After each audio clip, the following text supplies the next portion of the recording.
Never ever bet against Elon Musk. Doing this is a serious blunder and can cost you life or else a jail. Nicolas Maduro has shown it.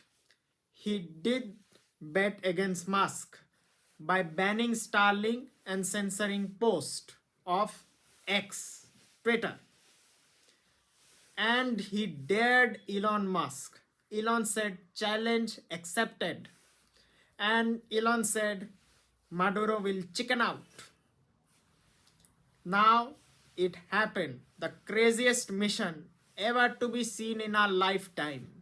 Maduro was removed through special military operation ordered by US President Donald Trump. It shows that US has resurged to its hegemony or superpower once again, which was losing since late 80s and 1990s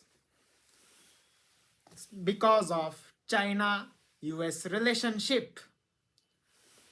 Now you are seeing why it is happening in first place. You may wonder. Let's explore. The root of all this goes back to Venezuelan independence in 1810s when Spain was captured by France. That time US and UK supported these Spanish colonies to function as independent countries. And from there, all these Spanish provinces of South America become independent nation, often through violence against Spain. One of them was Venezuela, led by then leader Simon Bolivar.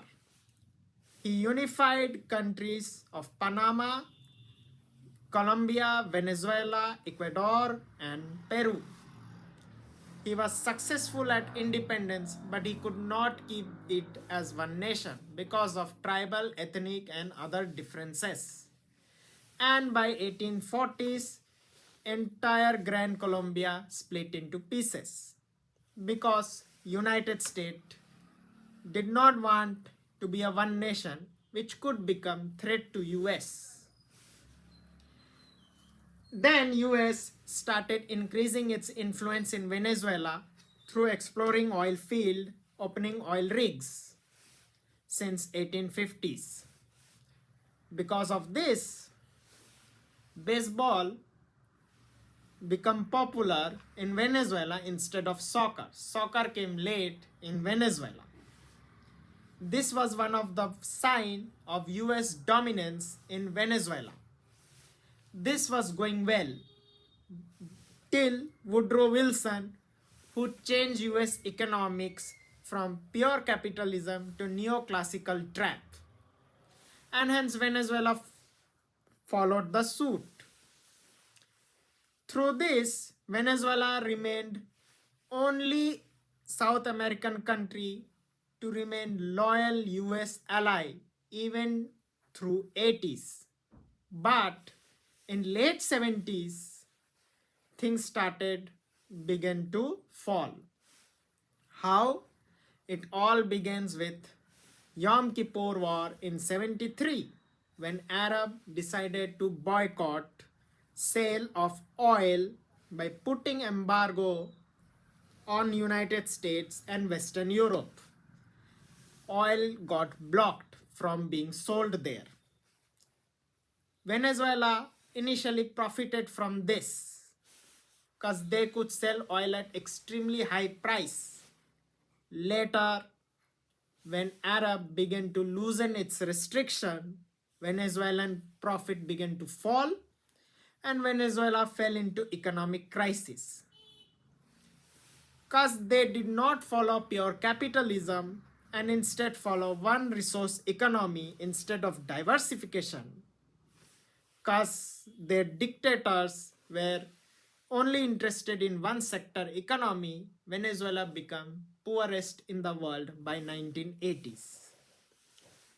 But by that time, US, just in order to counter Soviet Russia, allowed Chinese and even Iranian proxies to work, function, and even infiltrate Venezuelan government.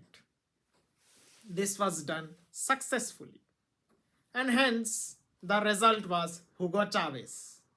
He became dictator of Venezuela through military coup. He was a soldier in Venezuelan army. Initially, Venezuela US had good relation under Chavez regime because China was also friendly with USA. And hence US did not bother to take them down. US was only interested in anti-Russia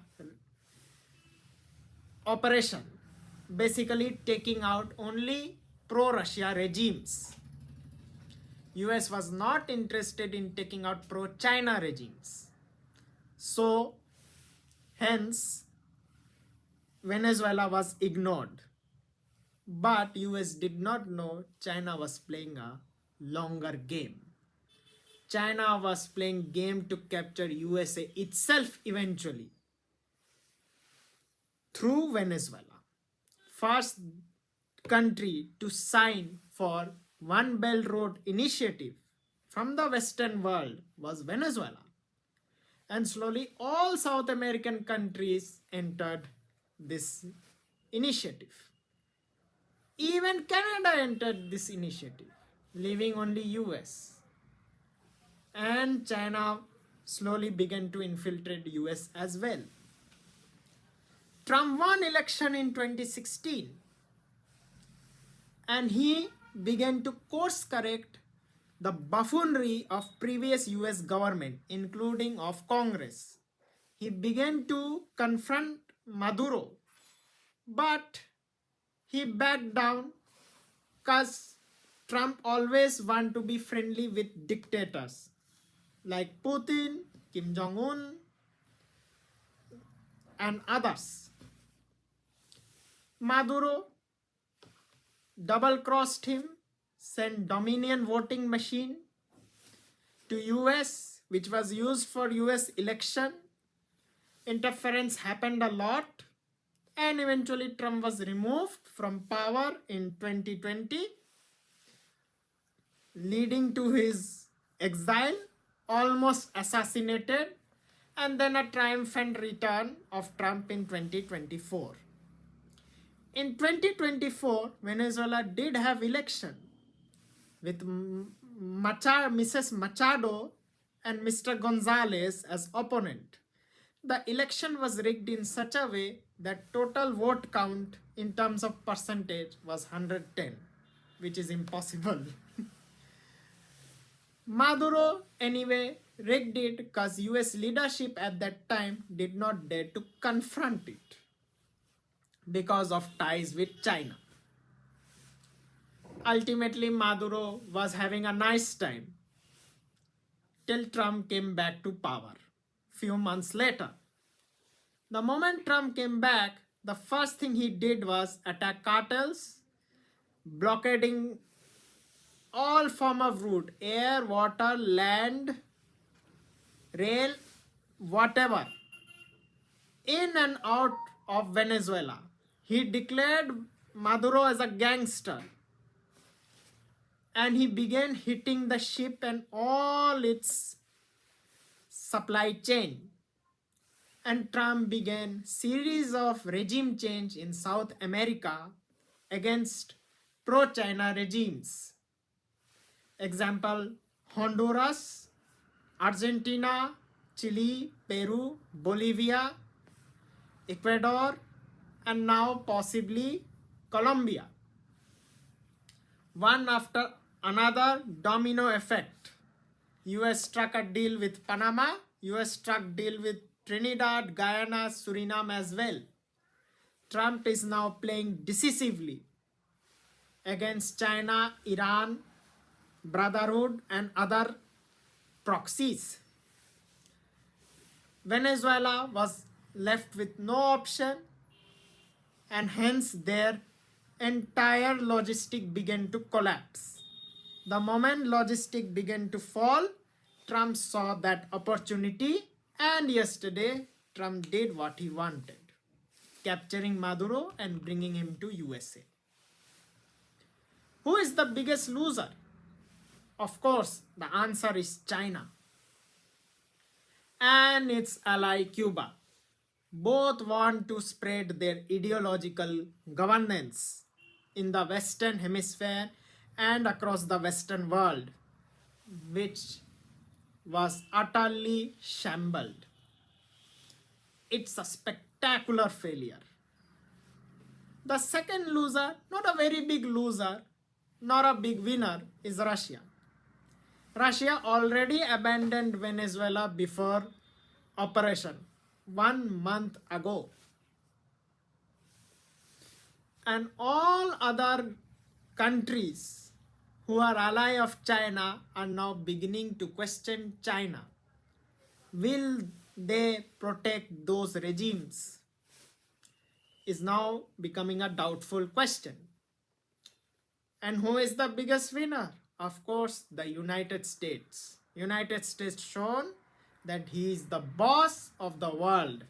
Is the boss of Western Hemisphere and especially of Western civilization.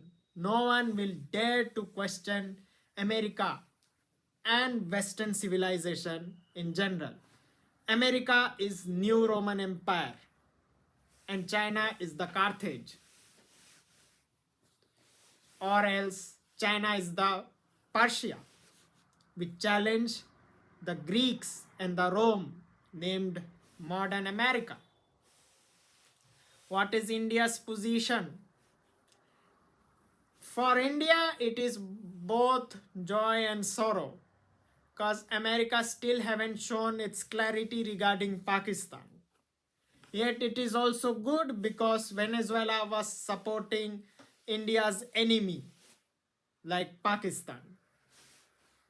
So hence, it is bittersweet result.